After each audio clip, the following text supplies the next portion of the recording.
মধ্যরাতে সরগরম সামাজিক যোগাযোগ মাধ্যম ফেসবুক। গণভোটের পক্ষে বিপক্ষে নতুন করে শুরু হয়েছে প্রচারণার ঢেউ। নিউজ ফিড জুড়ে এখন চলছে হ্যাঁ না এই দ্বিধার প্রতিযোগিতা।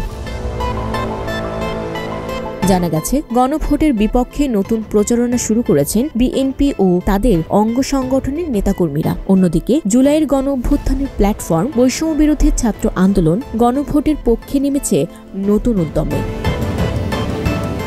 ছাত্রদলের সাধারণ সম্পাদক নাসির উদ্দিন নাসিরও যুক্ত হয়েছেন এই অনলাইন ক্যাম্পেইনে। তার ব্যক্তিগত প্রোফাইলে না লেখা পোস্ট ইতোমধ্যে ভাইরাল। অন্যদিকে বৈষম্য বিরোধী ছাত্র আন্দোলনের ভেরিফাইড ফেসবুক পেজে দেখা গেছে ঠিক উল্টো সুর। তারা পোস্ট করেছেন শুধু একটি শব্দ, হ্যাঁ। এদিকে ঐকমত্য কমিশনের সুপারিশে জাতীয় নির্বাচনের আগেই বা নির্বাচনের দিন গণভোট আয়োজনের প্রস্তাব দেওয়া হয়েছে।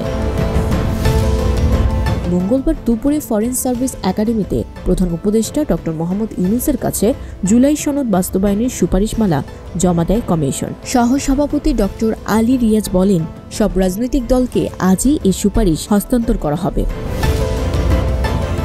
Desk report, news flash 71।